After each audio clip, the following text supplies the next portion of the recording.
한번 고백합시다. 세상과 타협하지 말라. 아멘. 세상과 타협하지 말라. 자, 오늘 1절 가나안 땅에 7 족속들이 살고 있음을 성경은 말씀하고 있습니다. 내 하나님 여호와께서 너를 인도하사 내가 가서 차지할 땅으로 들이시고 내 앞에서 여러 민족 이런 7 족속을 이 힘이 곧 너보다 많고 힘이 센 7 족속을 쫓아내실 때에 여기에 주어가 누굽니까? 이게 주어는 네 하나님 여호와께서이죠. 여호와께서 너희를 들이시고 여호와께서 그 힘센 7 족속을 쫓아내시고 주어가 하나님이십니다. 그러니까 하나님이 이스라엘 백성들을 인도에 들이시고 그리고 가나안 땅에 살고 있는 그 7 족속을 쫓아내시겠다. 그게 눈에 보이지 아니하시는 하나님이 어떻게 그렇게 쫓아내실 수가 있어요? 그것은 너희들을 통하여 그 일을 내가 행하겠다라는 얘기죠. 내가 너희들을 통하여 그 일을 행할 테니까 너희는 두려워하지도 말고 겁대지도 말고 가서 싸우라라고 말씀을 하고 계시는 겁니다. 자, 그럴 때에 하나님께서 이기도록 역사하신다라는 얘기입니다. 그러면서 자, 쫓아내기는 쫓아내는데 내가 너희를 통하여 일을 할 거야. 그런데 2절에 내 하나님 여호와께서 그들을 내게 넘겨 내게 치게 하시리니 그때에 너는 그들을 뭐하라? 진멸할 것이라 라고 말씀합니다. 진멸하라. 여러분, 진멸하라 라는 단어를 우리가 주의 깊게 이렇게 볼 수가 있는데요. 자, 진멸하라는 이 명령은 특별히 하나님이 사울왕에게 명하셨던 그 내용 중에 한 가지죠. 사울왕 시대 때에 이스라엘을 괴롭히고 있는 그 아말렉 족속을 너는 가서 진멸하라 라고 말씀하시죠. 진멸이라는 것은 뭡니까? 진짜는 어떤 진짜예요? 다할 진, 멸할 멸. 그러니까 다 없어지기까지 멸하라. 이게 원어적으로 보면 이 단어는 하람이라는 단어거든요. 하람. 이 하람이라는 단어는 어떤 의미가 있냐면 마치 재물을 드리다, 재물로 바치다 라는 의미가 담겨져 있습니다. 그런 의미로 진멸하라, 멸하여 없애다라는 의미와 더불어서 재물로 바치다라는 의미가 있어요. 그럼 여러분, 재물로 바칠 때 그 재물의 조건이 몇 가지가 있죠? 그 재물의 조건 어떤 조건입니까? 흠이 없어야 되고, 둘째는 재물로 드려지는 짐승은 철저하게 죽어야 되죠. 철저하게 죽어야 됩니다. 셋째는 어때요? 그 재물이 각을 떠야 된다. 각을 뜬다는 얘기는 뭡니까? 전부 다 잘라내서 이렇게 해야 된다는 얘기죠. 이런 것처럼 하나님께서 가나안 땅에 살고 있는 7 족속들을 진멸하라. 여기서 진멸 같은 단어입니다. 마치 우리가 청종하라라고 했을 때 우리가 샤마라고 그랬죠. 여기 될 때 청종이라는 단어는 삼가 듣고라고 했는데 이 삼가 듣다라는 단어도 샤마 성경에서 어떤 단어가 반복해서 기록되어져 있는 것은 굉장한 강조를 나타내고 있지요. 마찬가지로 진멸이라는 단어도 하람이라는 단어가 2번 거듭돼서 반복되고 있는 것을 봅니다. 그만큼 하나님은 가나안 땅에 들어가서 너희들이 싸워 물리쳐야 될 그런 7 지파를 마치 하나님께 제물을 드리는 모습으로 뭐하라? 진멸하라. 다 없애라. 제물을 바치는 것처럼 다 죽이라 라고 말씀하고 있습니다. 그들과 어떤 언약도 하지 말아라. 그들을 불쌍히 여기지도 말아라. 그들과 혼인하지도 말아라. 그들에게 내 딸이나 내 아들들을 주지도 말아라. 또한 그들의 딸을 며느리로 삼지도 말아라. 이렇게 아주 강조해서 2절 3절 말씀하고 있습니다. 여러분, 오늘 말씀의 제목이 뭡니까? 세상과 타협하지 말라라는 말씀이죠.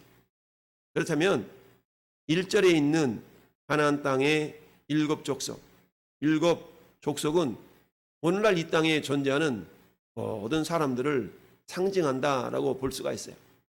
가나안 땅의 7족속은 오늘 이 땅에 살고 있는 7족속들입니다.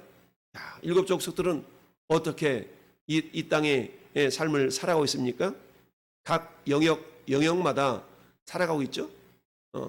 종교적인 영역, 또는 문화적인 영역, 또는 언론, 법조계, 교육계, 체육계, 다양한 어떤 영역마다 살아가고 있는 모든 믿음 없는 사람들, 불신앙의 요소들, 하나님을 대적하는 자들을 상징한다라고 말씀하고 있습니다.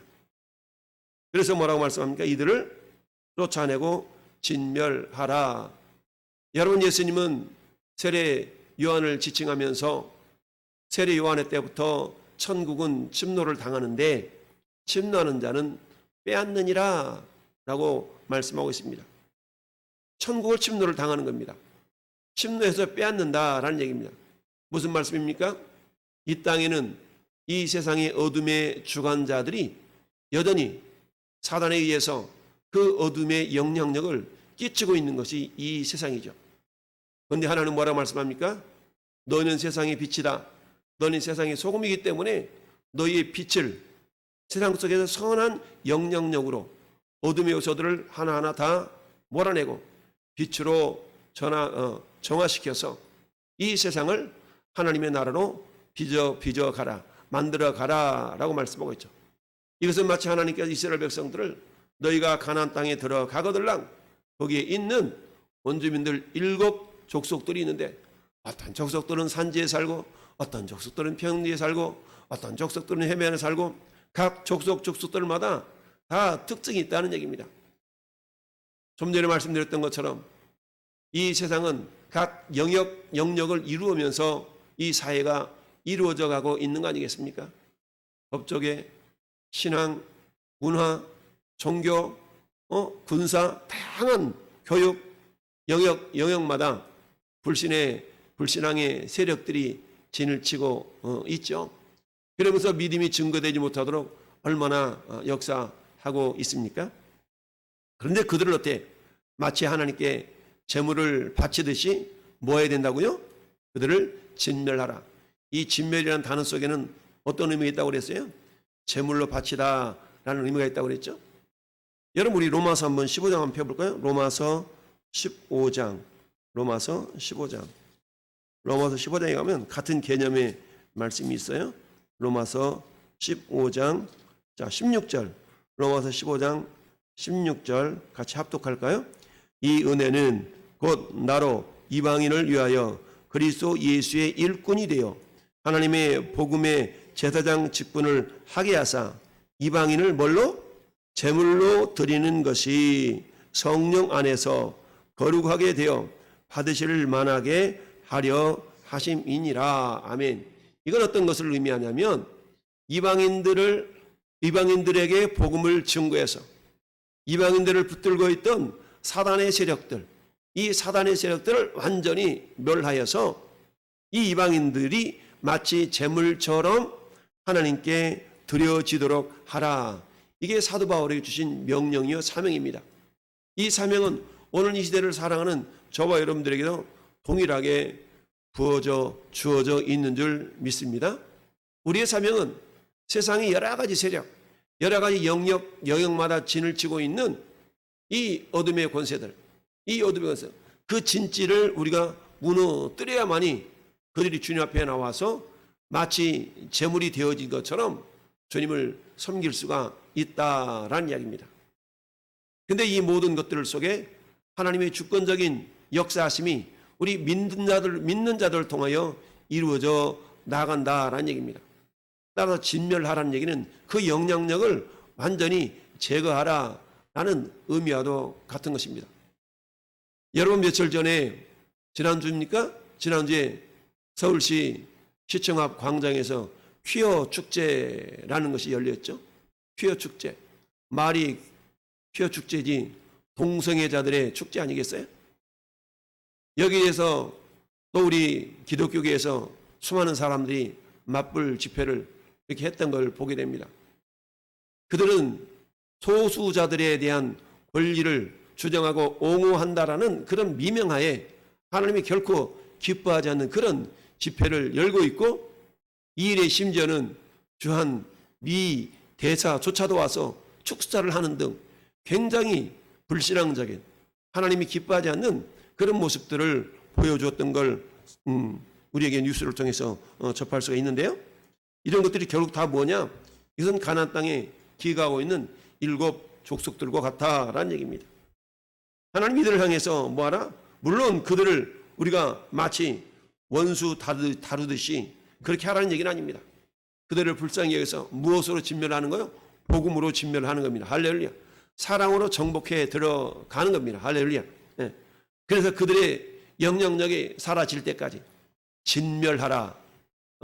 전쟁 용어이지만 철저하게 복음으로 정복해 들어가서 그들을 하나님께 제물로 드리는 것처럼 철저하게 복음으로 정복해 나가라라고 말씀하고 있는 것이죠. 그렇기 때문에 그들과 뭐하지는 말아라. 그들을 정복하되 타협하지는 말아라. 그러면서 그가 내 아들을 유혹하여 그가 여호와를 떠나고 다른 신들을 섬기게 함으로 여호와께서 너희에게 진노하사 갑자기 너희를 멸하실 것임이니라. 그들에게 선한 영향력을 끼쳐서 그들의 영향력을 제로화시켜야 되는데 오히려 그들로부터 영향을 받게 된다라는 거죠. 우리가 잘 아는 아하방 시대 때 이세벨에 대한 이야기 자주 하죠. 이세벨은 시돈 땅의 공주로서 바알신과 아세라신을 섬기는 그런 족속이었어요. 그런데 그들을 통해서 그가 이 아하방의 부인으로 들어오니까 어때? 종교가 같이 들어왔더라. 그래서 북이스라엘의 모든 영역마다 결국 우상을 섬기는 나라로 변질되어져 버리고 말았다는 것을 성경이 말씀하고 있죠. 그래서 어때요?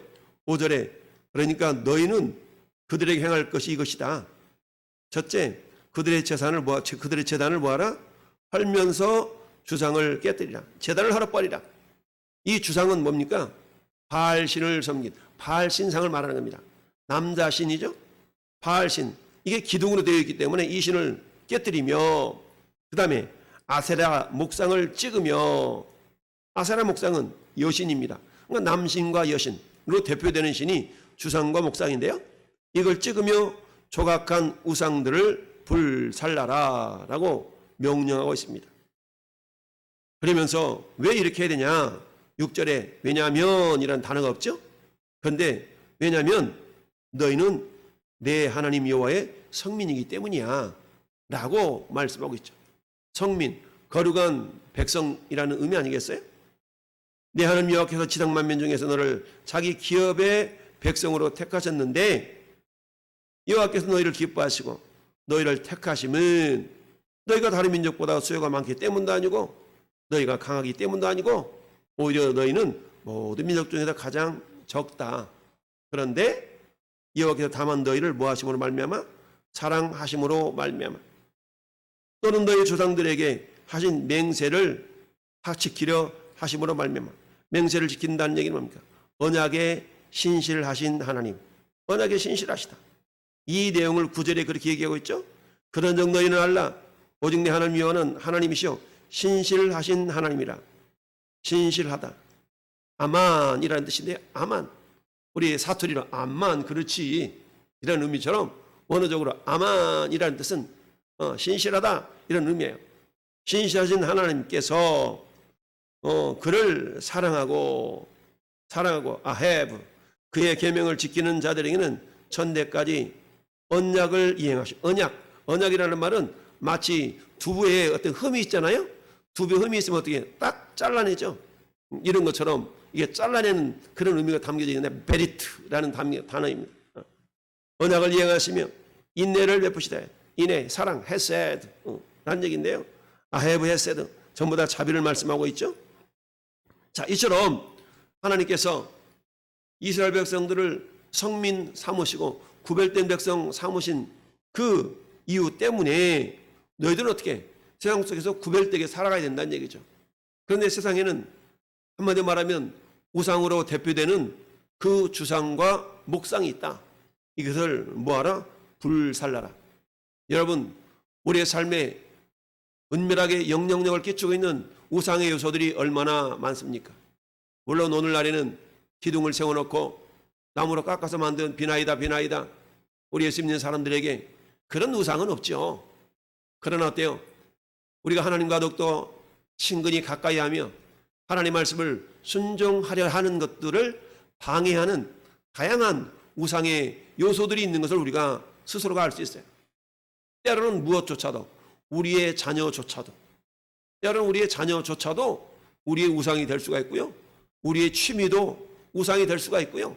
다양한 세상적인 것들이 우상의 요소로 작용한다. 그런데 이 우상 요소로 작용하도록 역사하는 그 배후에는 가나안 땅의 7 족속들이 있는 것처럼 우리 삶의 모든 요소마다, 모든 영역마다 진지를 이루고, 그 진지를 이루고 어때요? 우리 하나님의 사람들로 하여금 하나님을 온전히 신뢰하고 믿지 못하도록 역사하는 그런 세력들이 있는 것을 우리는 알아야 된다라는 얘기입니다. 그래서 사도 바울이 에베소서 6장에 우리의 씨름은 혈과 육을 상대하는 것이 아니요라고 말씀하죠. 혈과 육을 상대한다는 얘기는 뭡니까? 사람을 인간의 모습으로만 상대하지 말아라. 왜? 그 배후의 역사는 이 세상의 어둠의 주관자들과 하늘에 속한 악한 영들을 상대함이라. 영적인 싸움에서 이기기 위해서는 따라서 그러므로 너희는 하나님의 전신갑주를 입으라. 왜요? 세상 총칼 들고 그들을 싸워 이기는 것이 아니라 영적인 전쟁에서는 영적인 무기로 무장을 해야만이 이길 수가 있다라는 얘기입니다. 그래서 그때 의의 흉배를, 그리고 믿음의 투구를 쓰고 구원의 투구를 쓰고 의의 흉배를 신고 복음으로 예비한 신을 신고 다양한, 그리고 성령의 검, 곧 하나님의 말씀을 가지라. 이처럼 하나님의 전신갑주를 입어야만이 이 악한 세상에서 어둠의 영들과의 싸움, 즉 가나안 땅의 7 지파가 7 족속이 진을 치고 있음과 같이 오늘 이 시대에 우리 하나님의 사람들에게 그 믿음을 도적질에 가려고 하는 각 영역마다 진을 치고 있는 그 진지가 있어요. 진지. 예. 이 진지. 이 진지를 어떻게 해야 돼요? 파해야 된다라는 얘기입니다. 사도 바울이 이 모습을 고린도후서에서 말씀하고 있죠. 진을 파하는 강력한 무기를 우리 하나님께서 우리에게 이미 주셨기 때문에, 자, 그렇다. 그러니까 뭐 하지 말아라? 세상과 타협하지 말아라 라는 얘기입니다. 우리 흔히 그런 얘기합니다. 뭐 좋은 게 좋지, 예, 이런 얘기합니다. 캐셀라세라 라는 말로 하죠. 좋은 게 좋은 거 아니야? 라는 말을 하고 있지만, 그러나 좋은 게 좋은 것이 아니라 우리의 삶의 행동의 모든 기준은 철저하게 하나님의 말씀이 된다. 하나님이 이스라엘 백성들을 크게 2 가지로 그들을 선택하셔서 성민 삼으셨는데, 첫째는 그들을 사랑하셨기 때문에, 사랑하신 데는 이유와 까닭이 없다고 그랬죠. 사랑하시기 때문에. 2 번째는 조상들의 맺으신 언약을 지키려 하심으로 말미암아, 그 언약 맹세를 지키려 하심으로 말미암아, 그러니까 너희도 뭐하라? 그러니까 너희도 나를 사랑하라. 내가 너희를 먼저 사랑했기 때문에. 로마서 5장 8절에 우리가 아직 죄인 되었을 때에 그리스도께서 우리를 위하여 죽으심으로 말미암아 하나님께서 우리에 대한 자기의 사랑을 확증하셨느니라 라고 말씀하고 있죠. 그러니까 너희도 나를 뭐하라? 사랑하라 라고 말씀하고 있습니다. 여러분, 너네 세상에 있는 것들을 사랑하지 말라라고 말씀하고 있어요. 세상에 있는 것들을 사랑하면 아버지 사랑이 그 안에 있지 않다. 세상에 있는 것들은 육신의 정욕과 안목의 정욕과 이생의 자랑이니, 사도 요한이 요한일서 2장 16절 16절부터 17, 18절에 그렇게 말씀하고 있죠. 이런 것들은 이 세상에 있는 모든 것이 육신의 정욕과 안목의 정욕과 이생의 자랑이 다 아버지께로부터 온 것이 아니요 세상으로부터 온 것이라 라고 말씀하고 있습니다. 사랑하는 성도 여러분, 하나님 우리를 먼저 사랑하셨고 우리에게 언약에 신실하셨기 때문에 하나님 우리에게도 여전히 그를 요구하세요. 그러니까 너희도 나를 뭐하라? 사랑하라. 그를 사랑하고 그의 계명을 지켜라 라고 말씀하고 있죠. 여러분, 저를 사랑하는 마음이 있는 자들이야만이 말씀을 순종할 수가 있다. 요한복음 14장 21절 말씀처럼 나를 사랑하는 자라야 나의 계명을 지킨다. 나의 계명을 지키는 자라야 나를 사랑하는 자니 나를 사랑한 자에게 우리 하나님께서 사랑하심을 나타내신다라고 말씀하고 있지요. 오늘 한 날도 우리 주님 우리를 먼저 사랑했음을 기억하고 우리도 주님, 내가 어떻게 주님을 사랑할 수 있겠나이까? 주님이 우리에게 요구하신 그 사랑, 오늘도 마음 다하고 뜻을 다하고 힘을 다하여 주님을 사랑하라 하신 적극적인 사랑의 모습이 저와 여러분들을 통해서 세상과 타협하지 신앙으로 주님께 기쁨을 올려드릴 수 있기를 예수님 이름으로 축원을 드립니다. 아멘.